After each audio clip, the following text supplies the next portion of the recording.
Why are women more designed to create abundance in financial terms than men?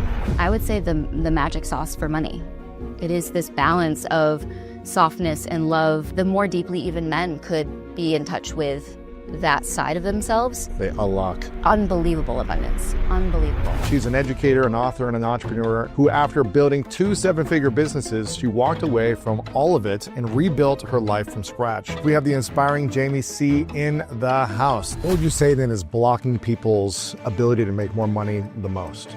There's 5 specific layers: visibility, loyalty, responsibility. So when someone shows me a specific behavior, I can look at their social media. I can look at the way that they're communicating, and I know exactly what layer is activated. What is the thing that is mentally blocking them or emotionally blocking them from creating more financial abundance? So think about it this way, is when you are... How do our nervous system and our identity affect our ability to make more money? That is a actually very interesting process. I think most people, when they learn about the subconscious mind or learn about growth or the nervous system or identity work, it's in 2 separate camps. There's the subconscious mind camp, there's the nervous system camp, and I actually see them as one solid experience. The subconscious is everything that's taking in the story. Your identity is built in there, everything that you know about yourself, the way you perceive what you can actually achieve, what you think is possible, how safe it is for you to actually grow, what you believe is holding you back or keeping you where you are. And then the actual nervous system is the thing that's communicating directly with all of those stories and all of those perceived limitations. And the nervous system is then going to always be the one that's saying, hey, you're getting too close to where we are unfamiliar, and we're going to pump the brakes. Even if it's more money, what people want? And that is the interesting thing, because you would say, consciously, I desire all of this growth. I want the bigger business, or I want to feel more confident. And the body is putting all of the brakes because it doesn't know how to actually familiarize itself there. And it shows up as the procrastination or hyper hustle, or even this process of overthinking or feeling a lot more fear or a lot more doubt. All of the sensations that you're feeling in the body is direct communication and information from the subconscious mind about your identity. So what would you say then is blocking people's ability to make more money the most? I would say the ability to receive. Because when we think about making money, there's so many ways, right? You can learn how to scale a business. You can learn how to launch a product. You can learn all of the ways to run ads or, familiarize yourself with social media marketing. But the moment you actually have to sell or believe in yourself or communicate or be able to actually have conviction in what you have to offer, that is actually a receiving process more than it is a making money process. So if someone hasn't learned how to receive more money, more abundance, more wealth, what is the process to actually learning how to feel safe to make more money and receive it and not feel overwhelmed or like they're going to sabotage it? An easy way to even familiarize yourself with receiving and what your relationship is with receiving is, how do you receive a compliment? If someone is saying, oh my gosh, I love your shirt, or I love your hair, do you say, oh my gosh, I got it off the dollar rack, or I haven't washed my hair in 5 days, or oh my gosh, this? No, it's this deflecting, it's minimizing, it's pushing away.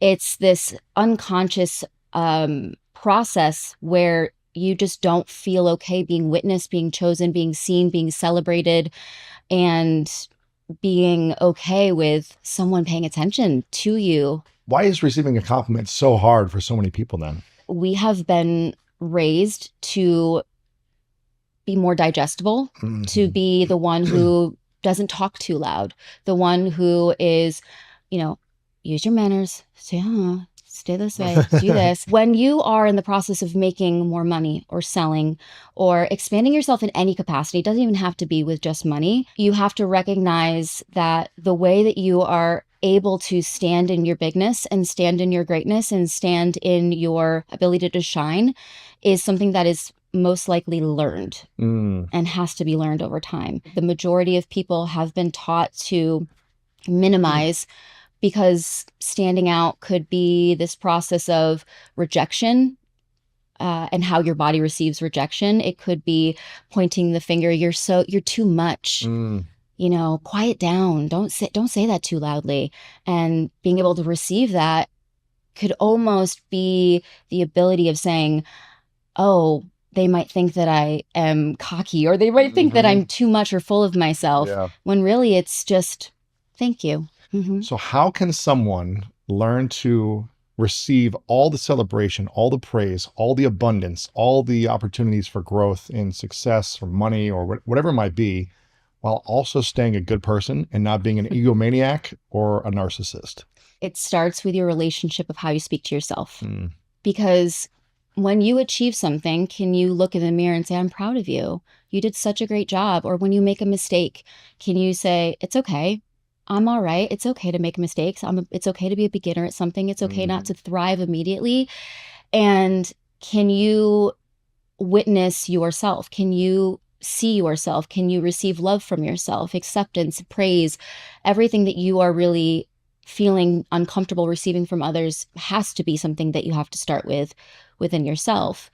And that is a birthright to honor yourself and to be okay with receiving love from yourself. And if anything, I would say that that's the actual differing process between someone who's an egomaniac, because when you honor who you are and you say kind things to yourself, it just makes you I would say a more gentle person to even be with. Both of us went down a path early in our business careers where we are driven to make more and hustle harder and do whatever it takes and stay up all night and just figure out ways to earn more in our business. And it leads to burnout when you live that way. And it also leads to a sense of like scarcity. It's like, okay, I'm doing more, but what's the purpose, right? How does someone learn how to earn more with less stress, with less scarcity, and be able to receive it and feel they're deserving and worthy of it? You could feel like, oh my God, I just made all this money, and you really can blow it up in your mind. So how do we learn to do this? So it's just, yeah, of course, this money comes, it goes, it's okay either way.